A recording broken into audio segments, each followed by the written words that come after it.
A desperate internecine bloodbath claimed the lives of a couple of dozen young people involved in biker gang circles in Montreal in the 1970s.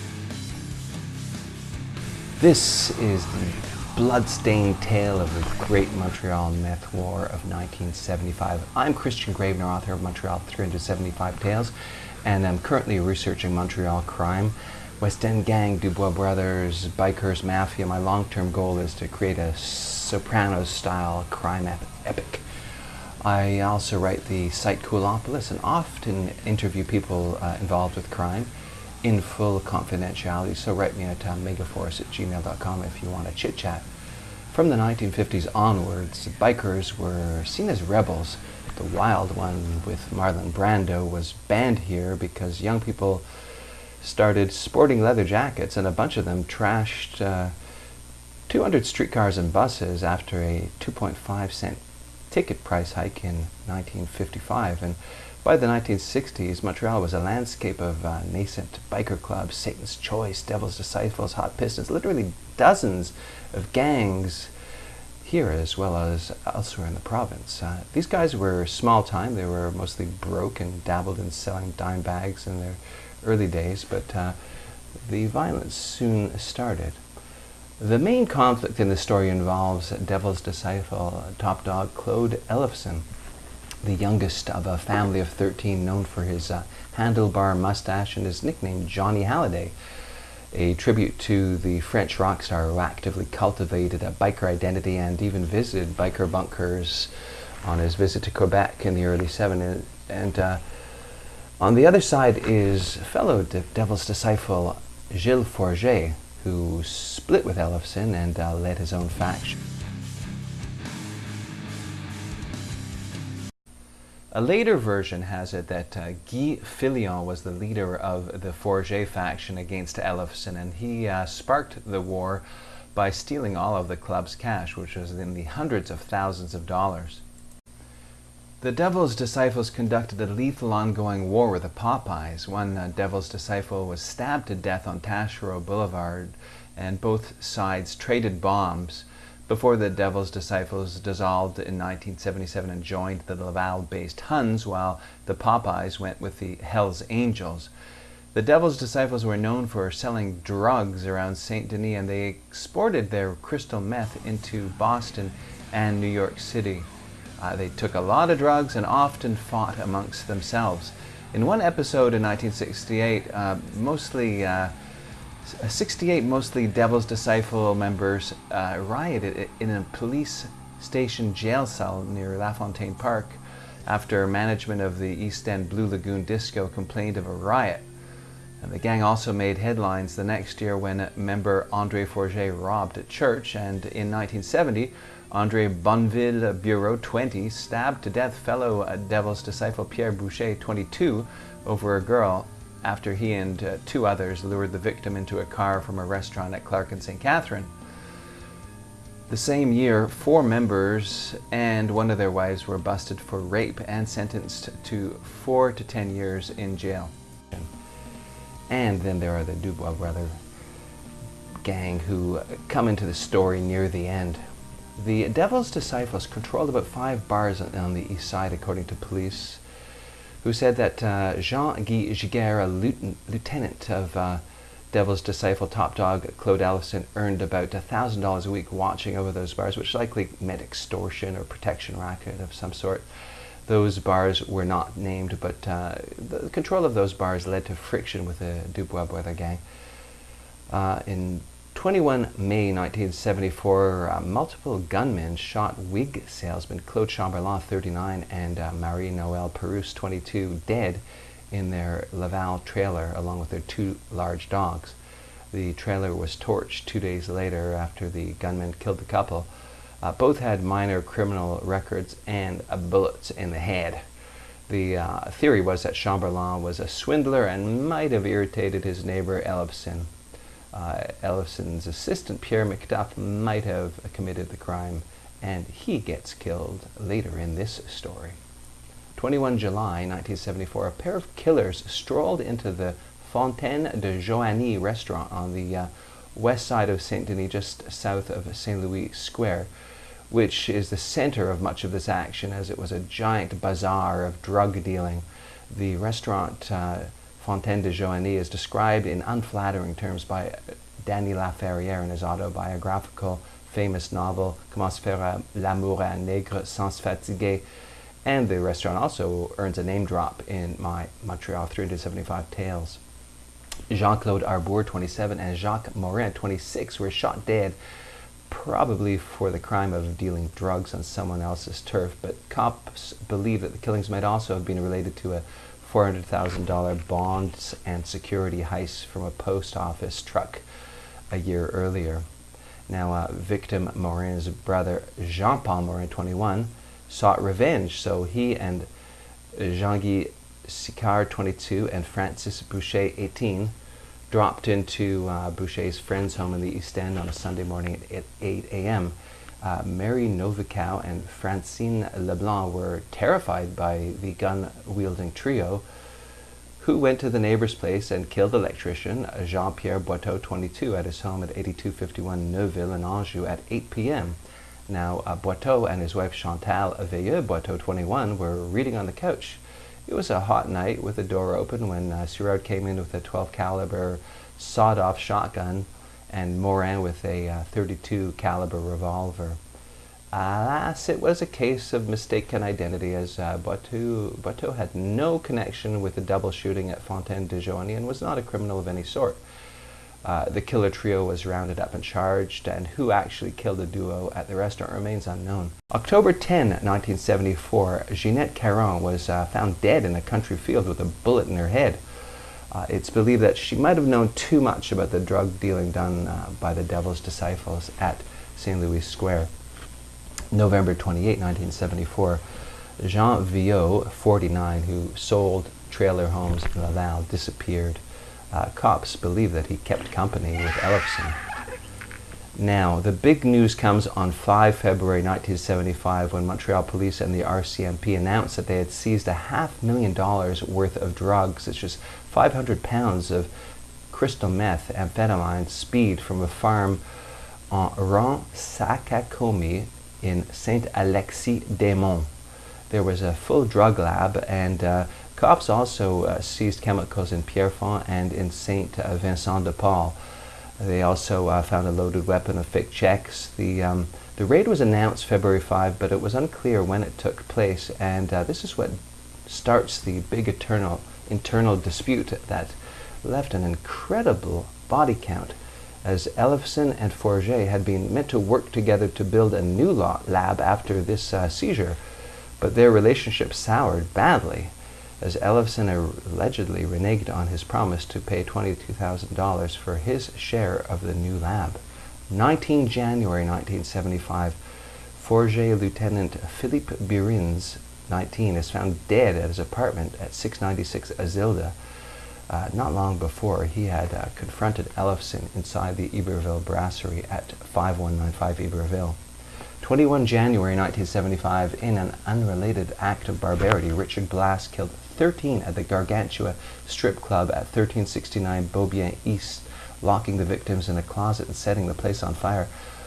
His brother Michel would attempt a similar stunt at the Iberville brasserie not long after this.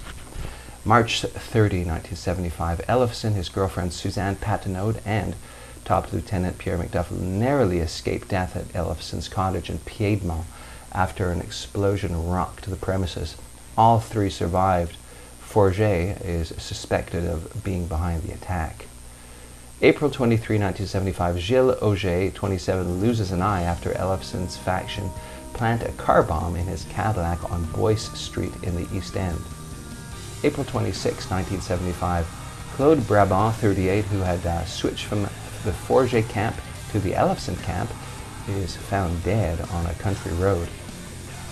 29 April 1975, Ellefson soldier and bodyguard Jean-Pierre Aspiro, 22, is shot in a Laval shopping center parking lot, but he survived his wound. He would be targeted later that summer by an unexpected source. Forget's gang also targeted Ellefson assistant José Martindale, 33, at his home at 4888 St. François in Blainville.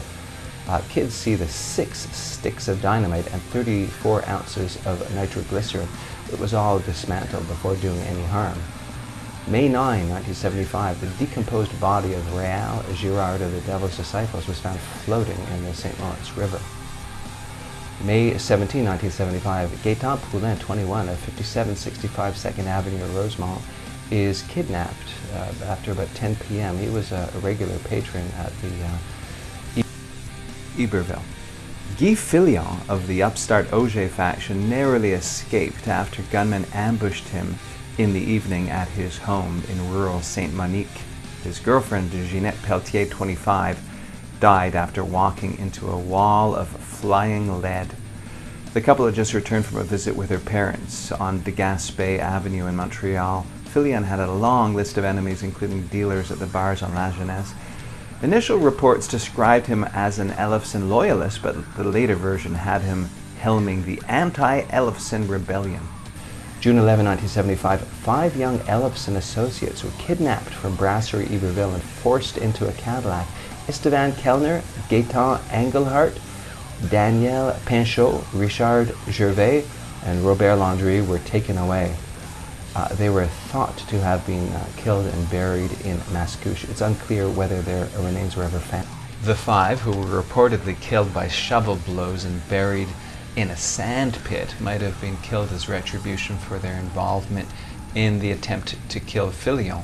June 12, 1975, Ellefson rival Gilles Forget is lured into the Brasserie Iberville by a young female acquaintance, where he and ally Pierre Saint-Jean are shot dead at 12:45 a.m.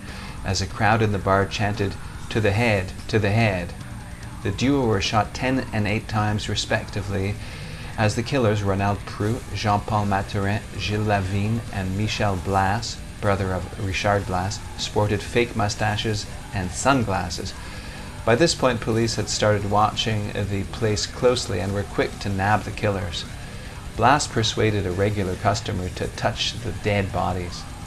July 20, 1975, dealer Joseph Minotti, 20, of the Forget group, is shot in the throat and killed by a 12-gauge gun in a drive-by in front of the JJ bar at 3270 Jean Talon East. His friends Richard Boucher, 17, and Daniel Lafortune were slightly injured. July 17, 1975, Renée Larose, 16, disappeared. She was the girlfriend of Pierre Saint-Jean, who had been killed along with Forget on June 12. On the same day, Yvon Saint-Pierre, 20, another Forget faction dealer, is found dead. He might have been killed by his own side, as he appeared ready to talk about what happened to the 5 that disappeared. July 25, the manager of the Iberville Brasserie opened the place up at 8:10, only to be confronted by an armed man with 2 henchmen. They forced him to the bathroom, where 9 men and 1 woman were already being held against their will, some handcuffed. The group noticed wires on the floor outside the bathroom and realized the place had been rigged to blow. The group rushed the exit, but it was locked, and they managed to break it down, and the bomb went off at 8:25 a.m. and blew up the Iberville Brasserie, which remains closed to this day. Cops blamed the Forget gang, and Michel Blas is believed to have been the culprit behind the insane attack. Now, mid-July 1975, the Dubois brothers were unhappy with another group dealing on what they considered their downtown turf. Claude Dubois met with Jean-Guy Giguère in the middle of the afternoon in a black Chrysler Imperial outside of his Miss St. Catherine at 157 St. Catherine East. That was a place where Claude Dubois was running until about November 1975. About 10 people were standing around, heavily armed with guns. Now, Giguère was close to Claude Ellefson, and Marcel Godin was at the meeting too. Dubois simply told Giguère that Ellefson and Duff would disappear. Giguère immediately told Ellefson to beware after the meeting. 3 weeks later, on July 31, McDuff was shot dead by 2 people. 32-year-old, he was driving his Corvette out of his Chapelot Street garage that he had been renting. 2 men with a large red car were parked behind him, and one came out and shot McDuff in the face. Cops told reporters that a man had shot McDuff's head clear off with a high-powered rifle. August 1975, Jean-Paul Dubois of the Dubois brother gang brought Mario St. Pierre and his girlfriend to his cottage north of La Chute, where 11 people were on hand. Dubois was unhappy that Ellefson is selling drugs in St. Louis Square, which the Dubois brothers consider their gang's turf. St. Pierre is close friends with Ellefson, and it gets interrogated and stabbed to death, according to a later testimony from hitman turned informant Don Lavoie. St. Pierre's girlfriend, Marie Talbot, was then killed with an axe. Their bodies were never found. Dubois faced charges in the affair only 13 years later. August 17, 1975, Ellefson confidant Jean-Guy Giguère, 34, is shot and killed getting to his car in St. Leonard. Giguère, who was a waiter before serving up the soup du jour of drugs and violence, was mourned by friends and family at a funeral home on Ontario Street near where he grew up, as a La Presse article described his death as being unlike others, and many speculated as to who might have killed him. Few knew at the time of the ominous threat issued by the Dubois brothers in the back of that black Chrysler. Giguère had been killed by Jean-Claude Petrie, one of several of his friends who ended up betraying him. Giguère had entrusted Petrie to kill a former ally, but instead his sworn enemies, Régent Bonamy and Leopold Girard, offered Petrie $2,000 more to turn on Giguère. Petrie, who had recently helped Giguère repaint his car to avoid detection, was easily able to find Giguère leaving his house. Giguère had also been up against ex-girlfriend Colette Dupuis, who set up with rival Bonamy. Colette Dupuis was a hardened criminal suspected of shooting a barmaid 4 times in April, but the woman survived. Colette Dupuis then survived a shooting herself in the abdomen at her hangout, the Petit Ritz at Prefontaine and St. Catherine on May 31, a bullet likely shot by Giguère himself. At the same bar, Adamo Bucci, 27, was shot dead outside by someone in a Corvette on July 20. Dupuis had also helped persuade ill-fated Yvon Généreux to plant the bomb that Giguère had given him to attack a rival, and instead planted against Giguère himself. On October 17, after Giguère was killed, gunmen stormed into Colette Dupuis' home at 3889 Adam and shot her and her boyfriend Paul-Émile Etier, 30, dead. The gunmen also shot Etier's parents, René and Alice, as well, wiping out all 4 in the massacre. Sunday, August 24, 1:45 a.m. at the Gaiete Bar at 1871 Bélanger East, a gunman burst in and took aim at a biker sitting in the club and instead slayed innocent victim Ginette Corbett, 20. Later that day, a bar manager at the Astra Bar at 2560 Masson was unhappy when Ellefson side biker Jean-Pierre Aspiro pulled a gun on him. The manager shot Aspiro dead. And on September 29, 1975, Pierre Barrette, 24, Ellefson's new bodyguard, was shot dead at his home on 26th Avenue in Rosemont. After Giguère's death, the top figures were all on the run. 9 August 1976. Just after noon, 3 masked men burst into the Fleury Brasserie and shot Roland Giguère dead. The victim was a brother of the murdered Jean-Guy Giguère and had provided witness testimony that led to convictions in the Gilles Auger murder at the Iberville Brasserie. Giguère's girlfriend had testified against the Dubois brothers in a separate case. 26 May 1979, Guy Filion, a main pillar of the anti-Ellefson campaign who was instrumental in the bloodbath, survived a bullet to the abdomen at the Frederick Bar at 9107 La Jeunesse. He received $20,000 in victims' compensation. By 1983, he had a big house with cash buried in the yard, an investment company, jewelry store, and the La Dahlia restaurant at 8004 St. Hubert, where on 9 August 1983, a diner who had been coming in daily for a week pulled out a gun with a silencer and parked a pair of bullets in Filion's dome. Filion, 31, who stood 5'9" and weighed over 300 pounds, died in hospital 4 days later. A few days later, Fillion's brother, Raymond, is shot dead in Laval while visiting his sister. Claude Ellefson, the central character in this tale, is one of the few to survive. After his allies Macduff, Giguère, and so many others were killed, Ellefson laid low in Quebec City for a while. Police then tailed him and partner José Martindale, 32, for several months until February 1976, when they were finally nabbed with drugs and guns at their modern meth lab in Point Calumet. Ellefson said that he was armed due to the biker war. "Some will get blown up. Dynamite is no problem, and I'm ready to kill to defend myself," he said. Ellefson later told to the Seco Crime Commission in May 1976 that the Dubois brothers were his friends. Claude Dubois blanc dessus.